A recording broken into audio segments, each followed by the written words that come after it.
rare and balanced view on politics in today's world. Based on facts, born of rationality, common sense, and logic, providing context on today's events.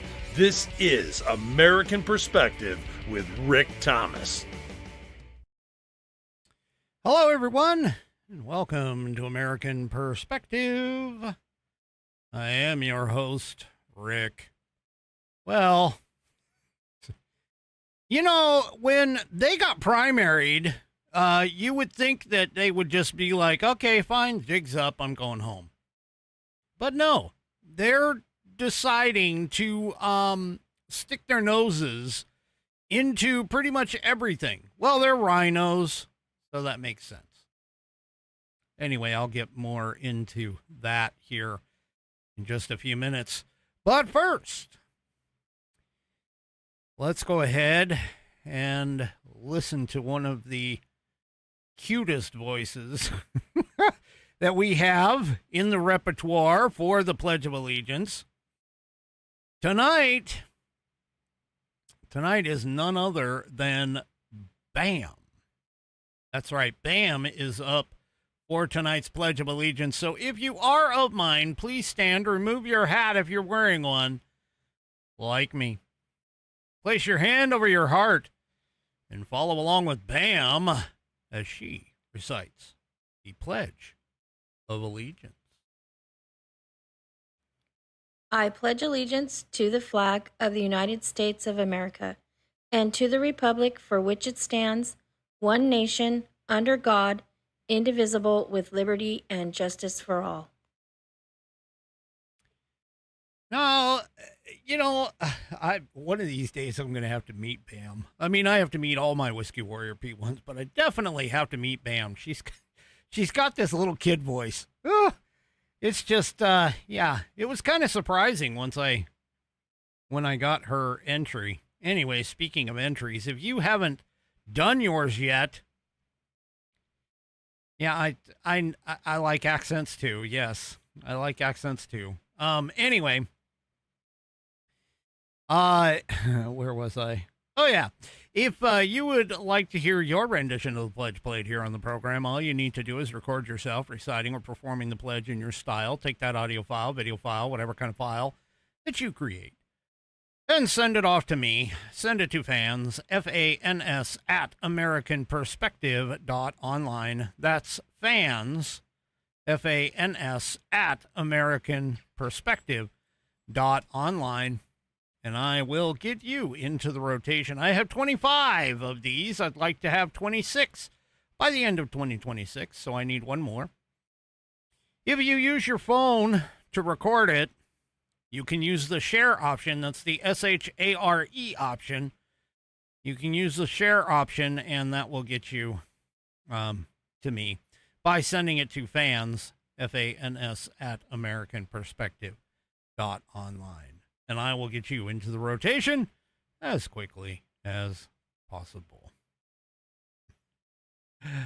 Oh, yeah.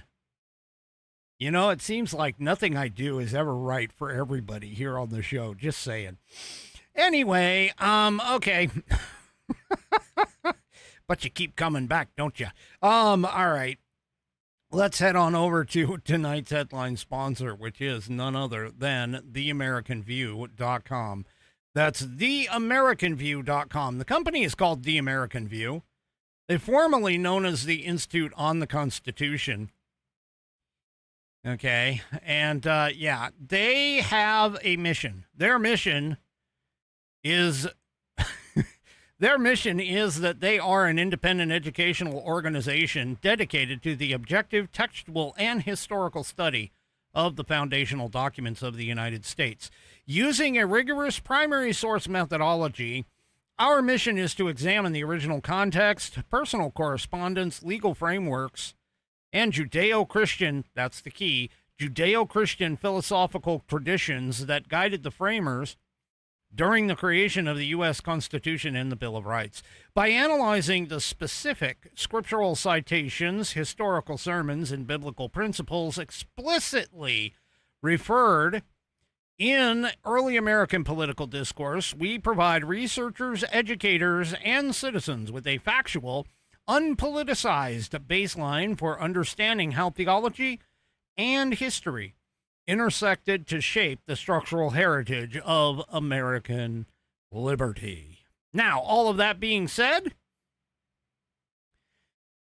go and take their U.S. Constitution course and be a defender of truth, liberty, and God-given rights. This is where you start.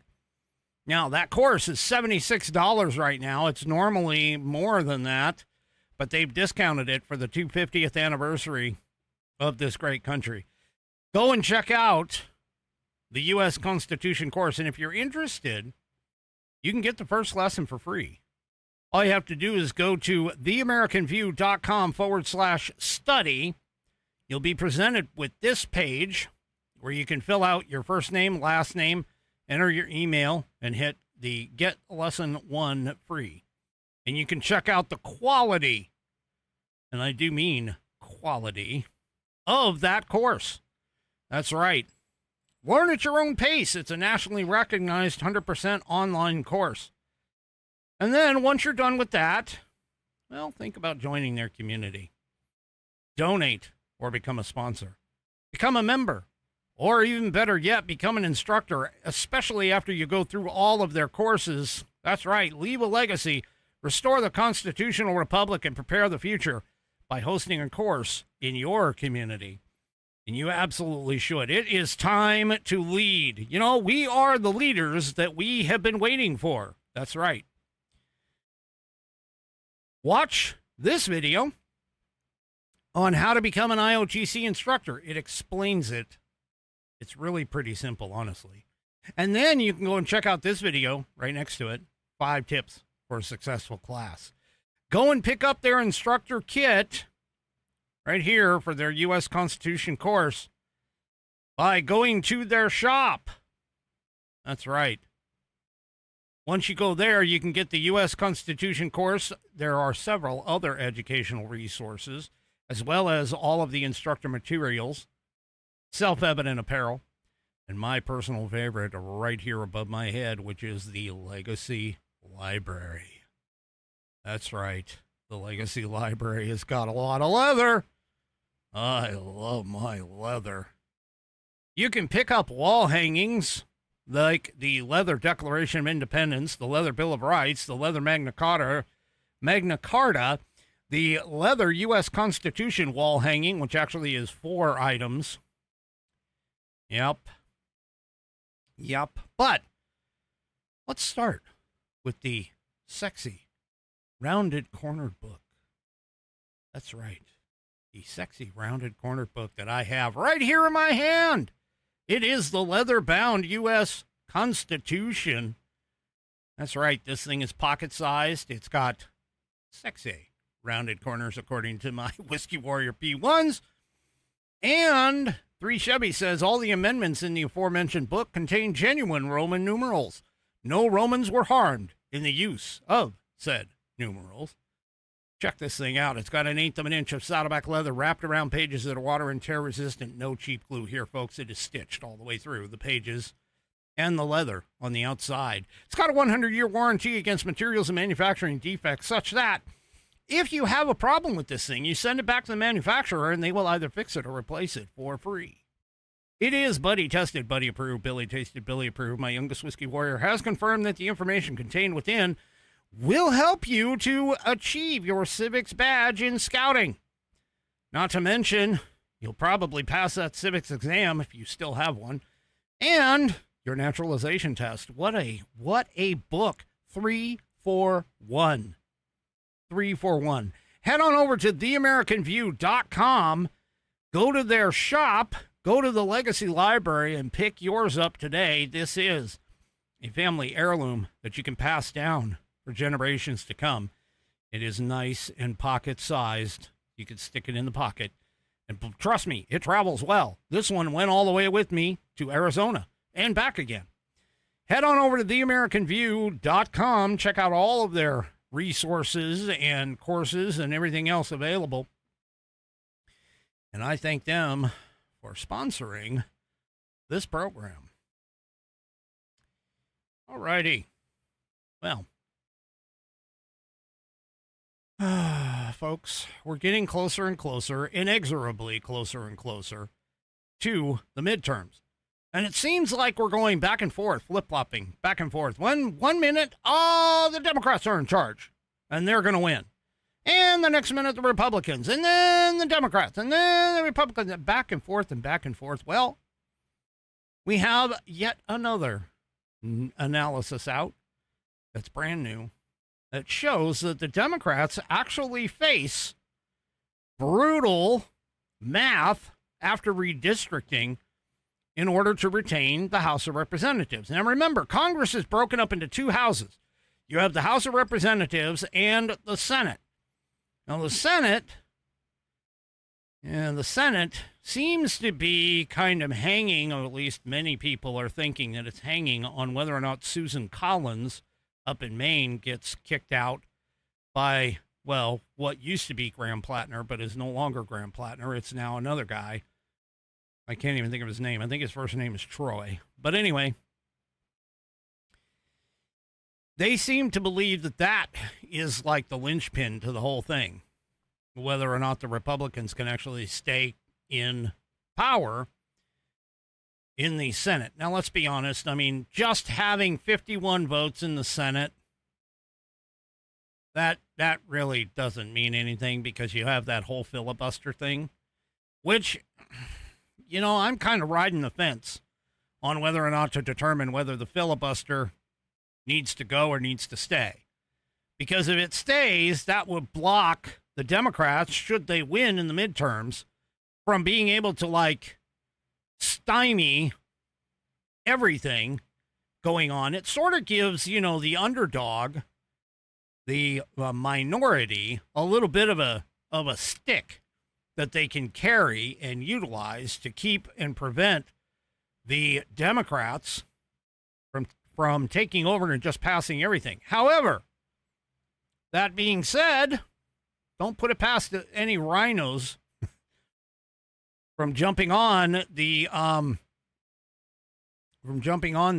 whole get rid of the filibuster bandwagon with the Democrats, because, you know, I'm serious. I've always wondered, for as long as I've been watching politics, it's always never made sense to me. The Democrats, whenever they have an enemy from without, not an enemy from within, because they partner with just about everybody that they can, as long as their end goal of destruction of America is in sight. They don't care who it is that they partner with. I mean, you can just look at the proof. The DSA, the Islamic extremists, they don't care. Because as far as they're concerned, as long as the end game, which is the destruction of America and the takeover and the power, is the goal, they're fine with that.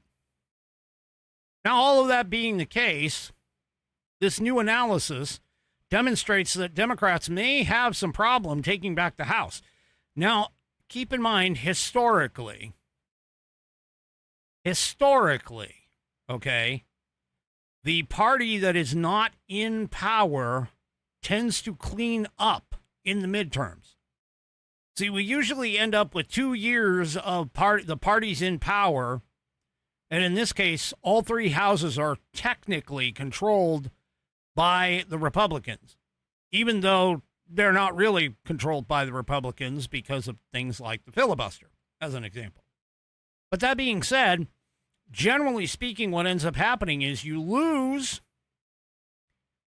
in a presidential year, and then in the midterms, you get your hopes dashed because you lose control to the other party in the midterms. Now, that being said, things like this, well, they kind of give a little bit of a, shall we say, hope, I guess, in some cases. Now, keep in mind, this is almost August, so we still have August, September, and October, 3 more months, 1/4 year before the midterm election. So a lot can happen. However, Democrats have spent months counting on the historical midterm pattern that would flop the control to the House over to them. But the midterm the mid-decade redistricting campaign has actually sort of closed the gap and has yielded a House map that's going to be more Republican and less that is possibility going to the Democrats. According to Cook Political Reports, they updated their partisan voting index, which is the median congressional district index that they look at, and it's now scoring at an R+3, which is 2 points more than the Republicans had before the maps were redrawn. Now, what does this mean in practice? Well, Cook's PVI measures each district's partisan lean against the national average across the last two presidential elections.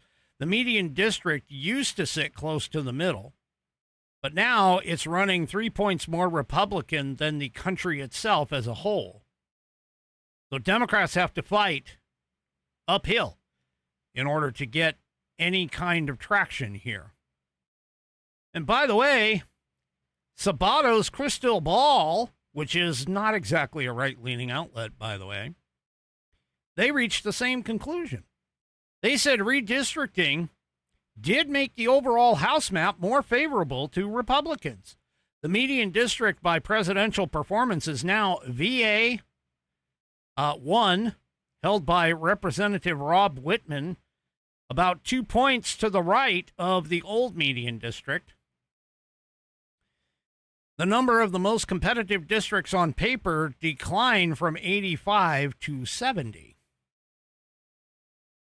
So the report defines the competitive zone as the 77 districts that are between R+5 and D+5. To win the majority, Democrats will need to take 57 of those 77 districts, a 74% win rate across every single swing seat, on the map. And this is all before a single vote is cast. Now, Cook modeled Democrats winning every district with a PVI rating more Democratic than R+3 and no others. That's how they modeled it. Now, under 2024 lines, that performance would have delivered 235 seats, a 20-seat gain, matching the party's 2018 blue wave. But with these new redistricted maps, it would produce only 223 seats, leaving Democrats 12 seats poorer and just 5 seats above the 218 needed for control. That's 12 seats that are gone, not from losing races, but only from the redistricting. So it looks like we may have a positive. 10 states, by the way, ultimately changed their congressional maps. Alabama, California, Florida, Louisiana, Missouri, North Carolina, Ohio, Tennessee, Texas, and Utah. 8 of the 10 favored Republicans. California, Democrats answered with Proposition 50, frantically redrawing their own boundaries, and still were only to claim back a fraction of what the Republicans actually netted nationwide. So, yeah. Keep in mind, though, the Republicans did not just gain favorable districts. Apparently, according to some, the map makers engineered a House map that actually has fewer places for Democrats to pick up any seats, even in a good year. Cook calls it a less elastic map. So, yeah. And that's because the number of genuinely competitive districts dropped from 87 to 77. So Democrats will have to run the table on nearly all of those locations in order to win a majority, which, let's say, going to be tight. going to be tight. Now, candidate quality in those districts, the turnout in those districts, and presidential approval, which right now really isn't, he's not doing good. And all of that's going to still matter. But that being the case,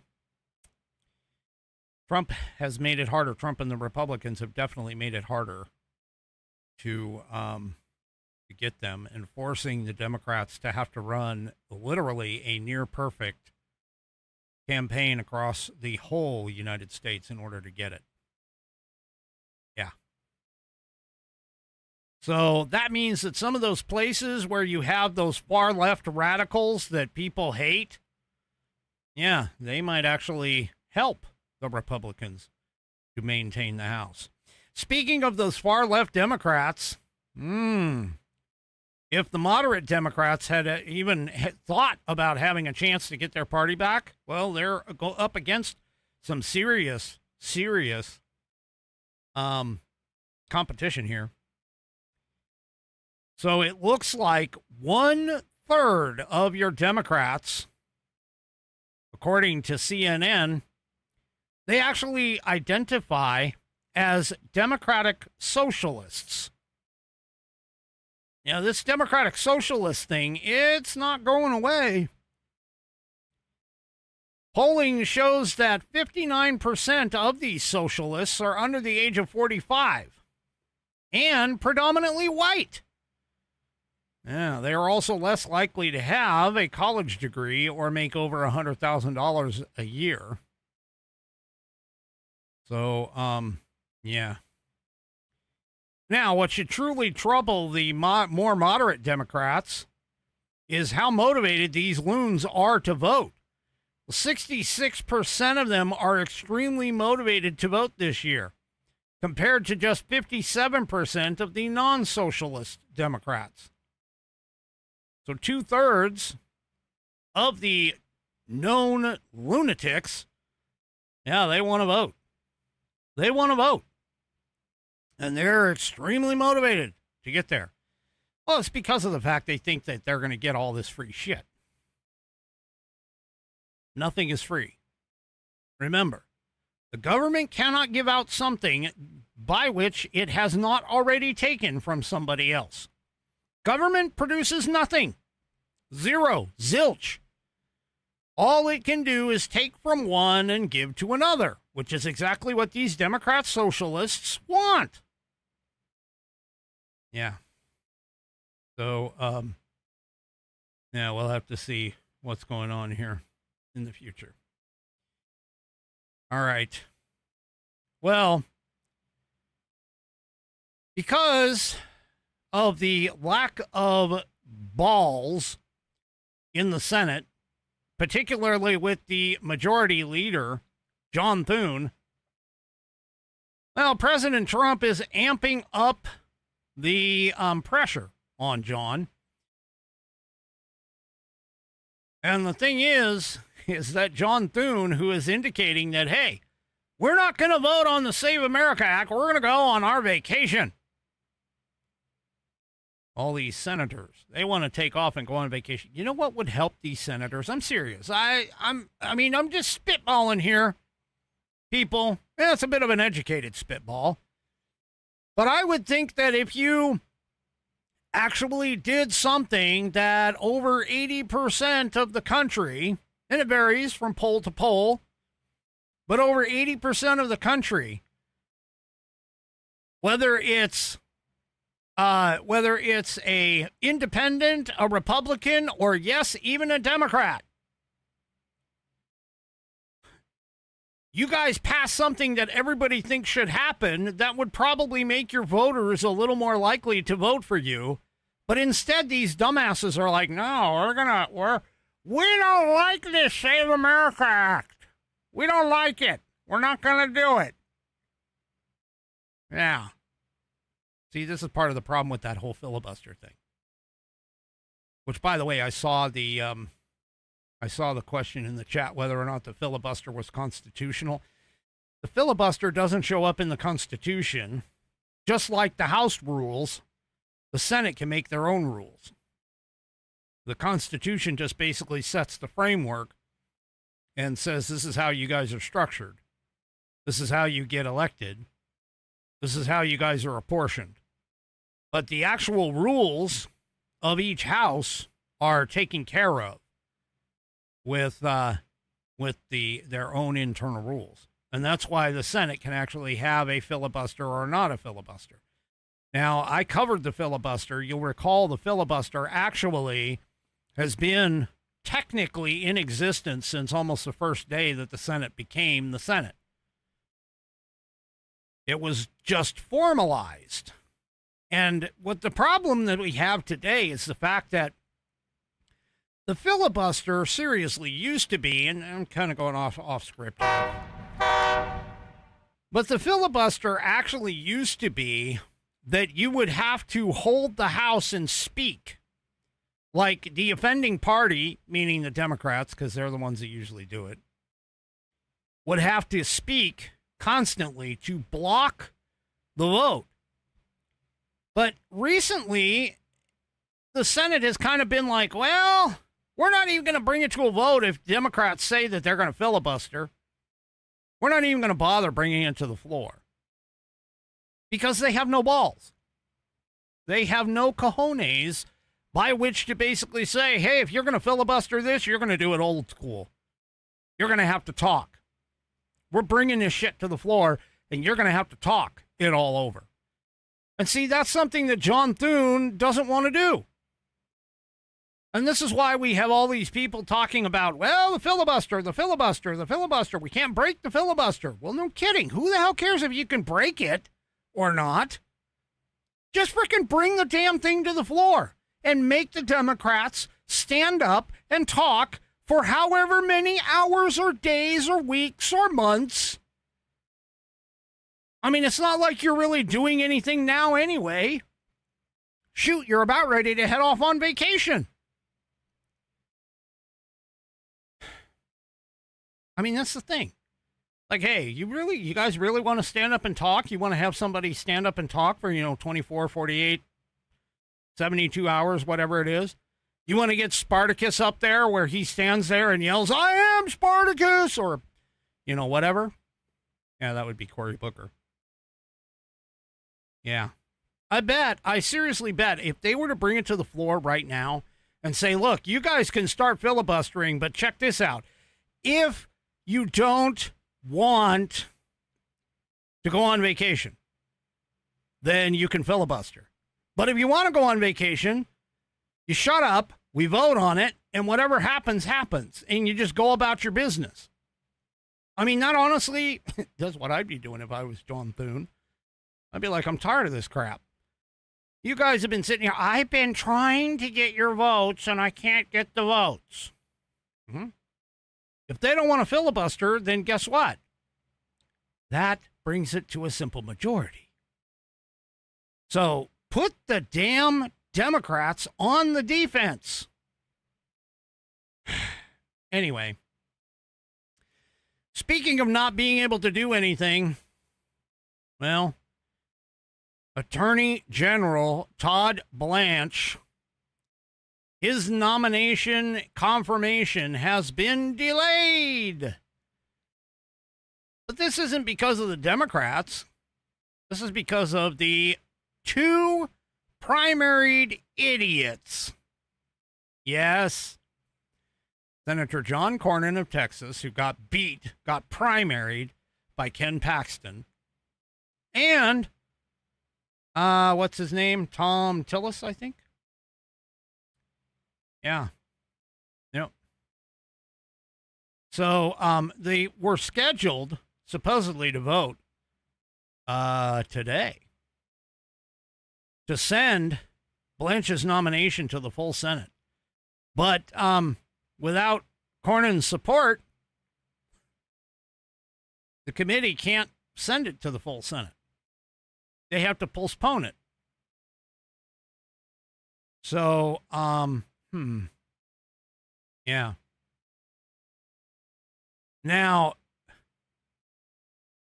here's the thing. Cornyn's opposition to Blanche is because of the fact, according to him, because of the fact that he has asked for Blanche's Department of Justice to respond in writing over concerns over the settlement of Trump's lawsuit against the IRS for leaking the tax returns. Now, you'll recall Trump is actually like, you know what? I don't need that money. I really don't. So I'm going to take that money from whatever I get because the IRS actually is responsible for leaking his tax returns. He was going to take that money and turn it into a, what was he calling it? A Patriots Fund or something like that, to compensate victims of politically motivated persecutions. And Cornyn is like, well, I'm not going to do that. Why the hell should he care? He's on his way out. My God, I'd be like, what is it? Leaving. It would be like leaving the service, making the decision, no, I'm not going to re-up for the service. I'd be on short-timer syndrome. I mean, I'd be like, man, just put it in front of me. I'll freaking sign it. I don't care. The voters, the Republican voters got rid of your butt for a reason. Because you're an idiot. Anyway. So, yeah. Yeah. They're all pissed off because Trump wants to take this money and compensate people who actually were persecuted. They were persecuted by the previous administration's DOJ.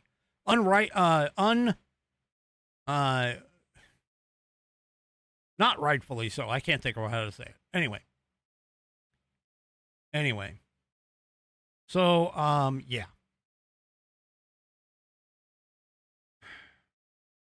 So Trump has actually said, you know what?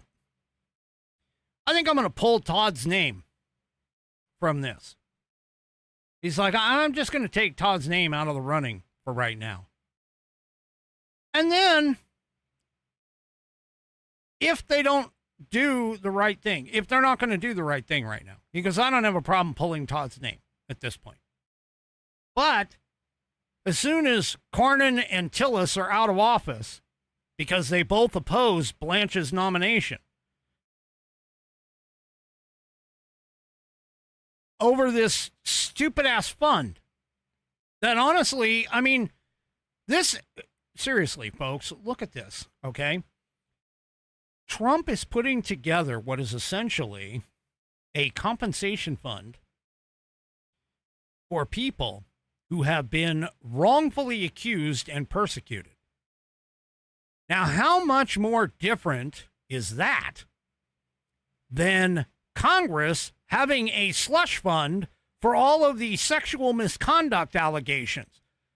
Congress putting aside taxpayer money. Where else did it come from? Taxpayer money, just because these Congress people, and I'm covering everybody from Senate to the House, are so grab-assy, can't keep crap in their pants, can't keep their hands to themselves because they think they've got all of this power and everything else. How is this compensation fund any different than the slush fund for the sexual stuff? See, the compensation fund is actually taking care of Americans who have been wrongfully persecuted and prosecuted by the out of bounds DOJ, being run by a near fascist dictator.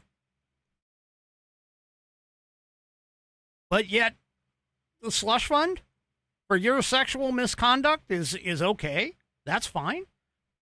Yeah. I don't think so. So Trump is basically saying, well, you know what?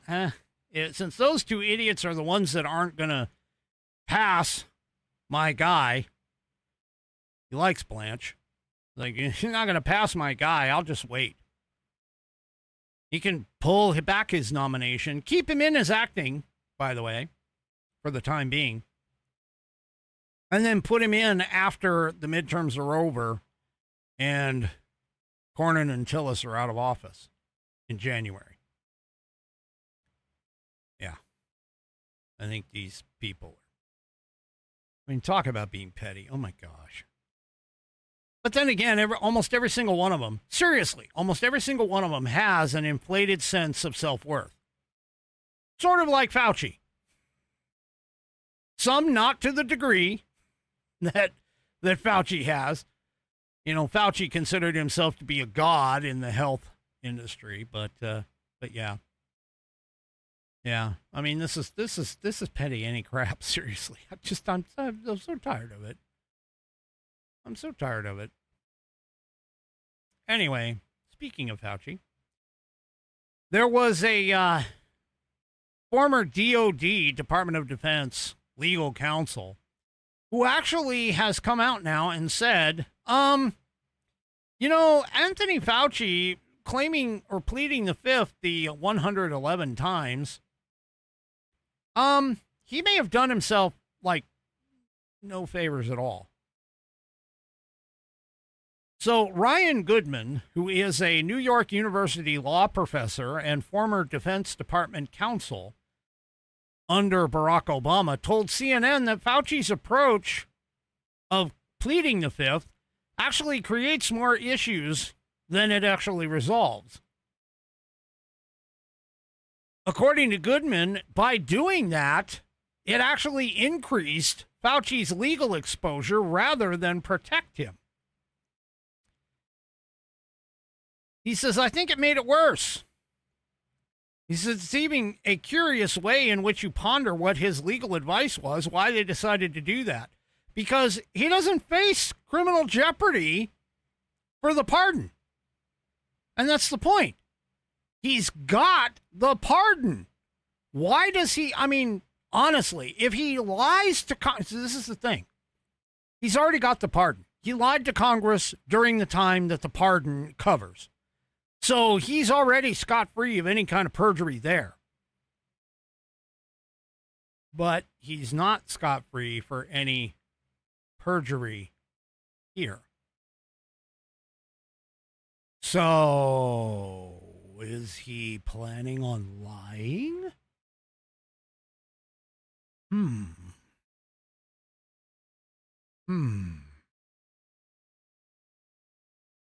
See, Goodman noted that in all likelihood, he's pardoned for all actions before January of 2025. But that also means that you're forced to actually testify. Noting that by pleading the fifth, Fauci could now be held in contempt, which Rand Paul has already talked about and scheduled the contempt vote for next week. Goodman said, so there could be, theoretically at least, a Justice Department that goes after him for not answering when he is not really facing any kind of criminal charges at this point. So, yeah.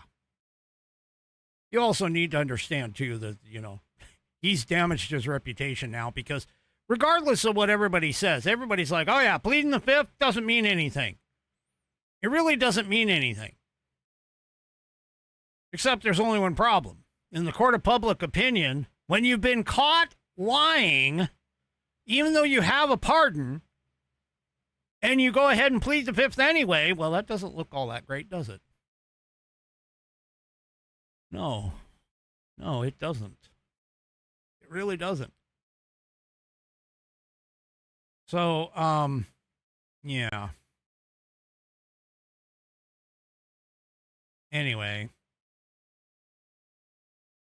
Now,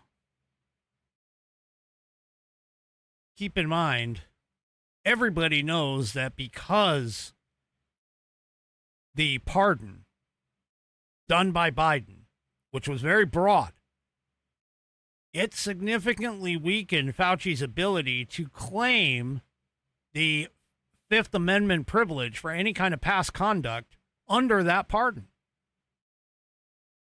and continuing to refuse to answer after being directed to testify exposed him to the contempt charges. Now, we have another problem that I don't think people really realize. Fauci actually has a bit of a challenge because presidents can only pardon at the federal level, folks. They can only pardon, the president can only pardon any federal laws. Ron DeSantis. And I'm telling you, man, this guy, he's sharp. He's a he's a former JAG lawyer. Hello? Florida has announced an investigation into Fauci because his pardon doesn't cover state charges. Oh, boy. So here we go. And by the way, this is game-changing. Seriously.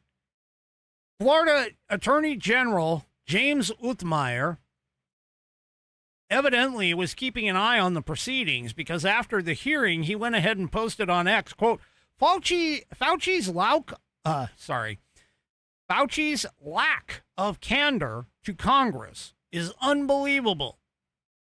My office is launching an investigation into Dr. Fauci. It's past time we get the truth of what happened during COVID. Well, we actually have the truth. It was in Fauci's own words in his diary.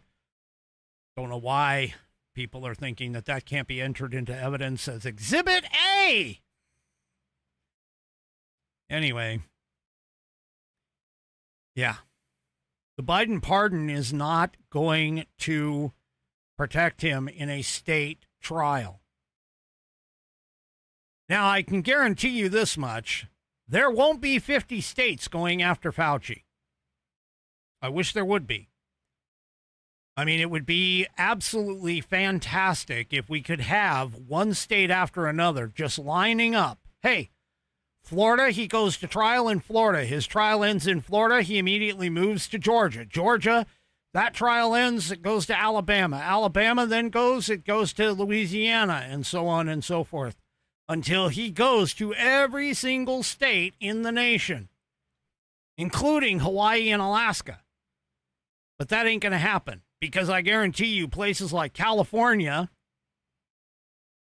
Washington, Oregon, Maine, New Hampshire, Massachusetts, Rhode Island, New York, and et cetera, Illinois, all of the Democrat-led states, they would, oh, it's okay. We're not going to do it. But this would be a game changer. Seriously. And if any of these attorney generals in these states were, any kind of a, well, we work for the people of the United States, that's what they should go. They should do it. Yeah, even like Kentucky, Tennessee, Nebraska, Montana, Wyoming, just pick Texas, pick all the red states. Even just that would be amazing. He would have to move from state to state to state to state to state, provided that they all have laws against what he did. I mean, to me, I actually think it would be, let me see. You would have a hard time proving intent and murder, but you could probably go after him based on what's in his diaries. You could probably go after him for, what do you call it? Involuntary manslaughter. You could probably do that and have it for every person who died in the state due to COVID. That would be the number of counts. That could potentially be where you could go with this at a maximum. I mean, I'm not a lawyer, but I know enough because I stayed at a Holiday Inn Express once and I watch all kinds of legal shows on TV. Anyway, sorry, I'm laughing. I'm just, oh, yeah. Well, he's actually not done in Congress either. He's actually not done in Congress. I mean, he's got the whole contempt thing, you know, got the whole contempt thing that could potentially come down on him.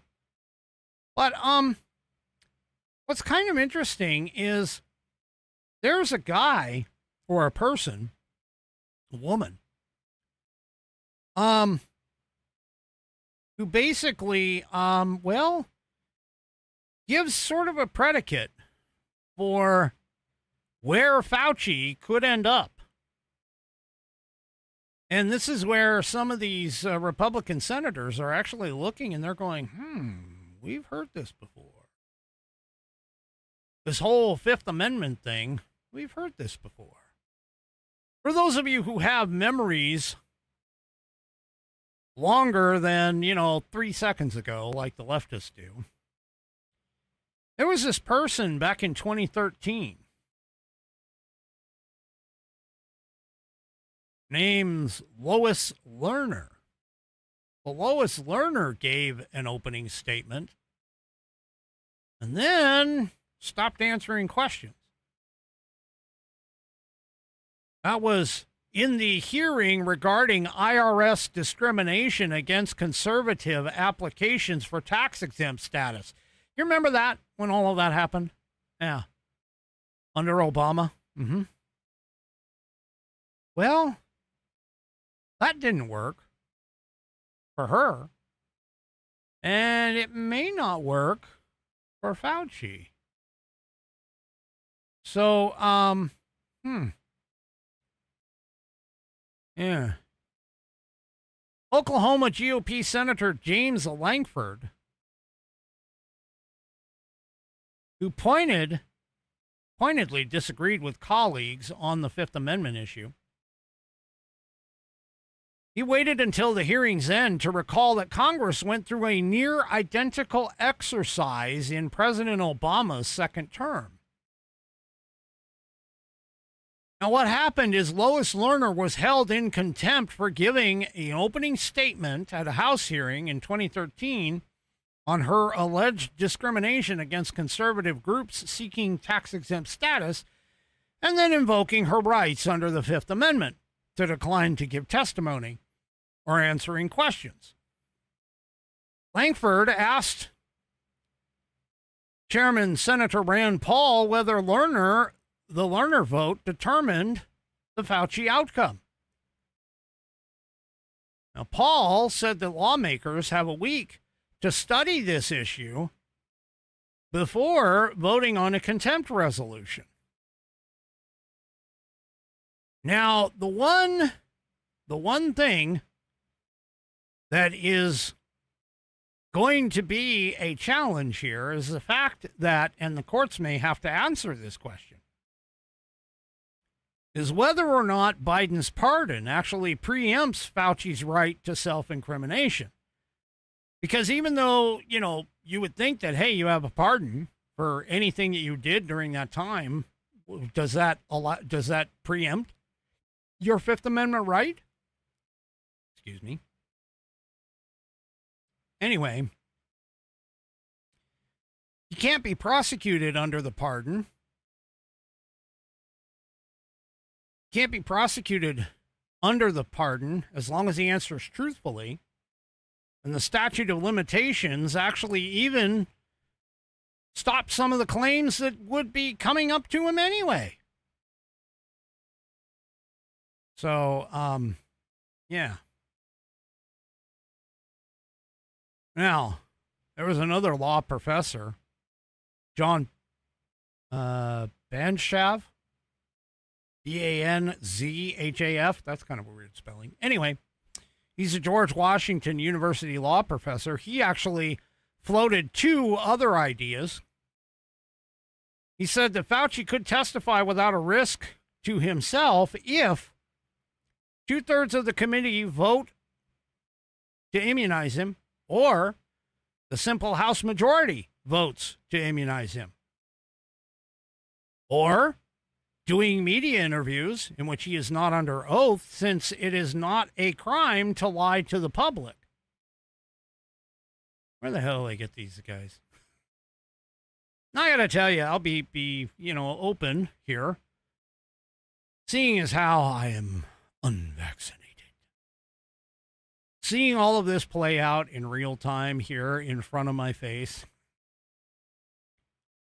just makes me happy that I followed my instincts and said, something ain't right here. Anyway. Well, Ted Cruz, who honestly is a pretty decent lawyer from what I understand of his own right, he's actually accused Fauci of perjury and contempt after he refused to answer the questions and says that Fauci needs to face jail time and calls him America's most damaging bureaucrat. Now, taking a step back from this for just a second, okay? There's one thing that our Constitution absolutely does not say. The Constitution does not say anywhere within it that our government shall be run by unelected bureaucrats. That our government shall be run by bureaucrats, long-term bureaucrats, in a shadow organization underneath the actual government. Yeah, I don't think people really realize the magnitude of what we have in the whole Biden administration. And I'm saying the Biden administration because at least with Obama, he literally told you what he was doing. He said, specifically, I can run government with a phone and a pen. He told you exactly what he was doing. Now, there were plenty of idiots back then that were like, yeah, the president can run the entire country with a phone and a pen. Biden, who was non compos mentis before he even got into the office, his entire administration was run by unelected people beneath him and the auto pen. That, my friends, is a travesty.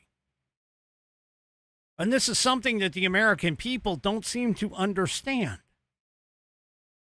The Constitution does not say that unelected bureaucrats and the bureaucracy are the government.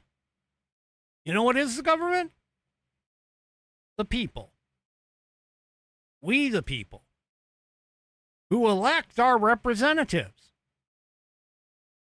to go do the things that are needed to be done within the boundaries of the United States Constitution. That Constitution has 18 specific enumerated items that are found under Article 1, Section 8. And believe me, there's a vast majority of the things that the American government does today, the federal government does today, that it is not supposed to be there. Because not only is there only 18 enumerated items, and not only are 6 of those 18, a full 1/3, dedicated to what would be considered to be the overarching national defense category, but there's also ratified a couple of years after the original Constitution was written and ratified, a number 10 in the Bill of Rights that specifically states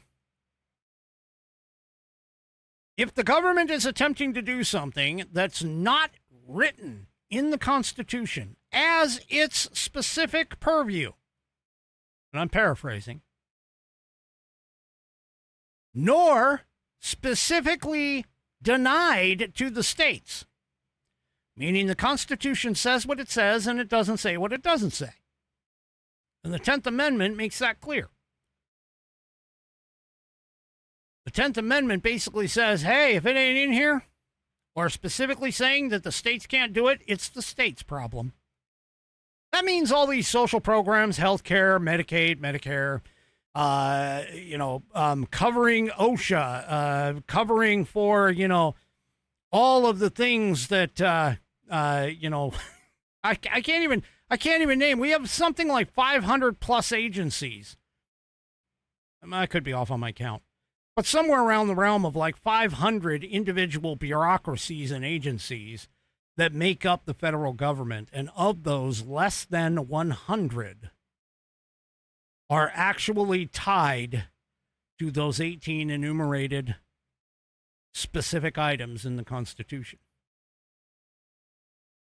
You really should read it.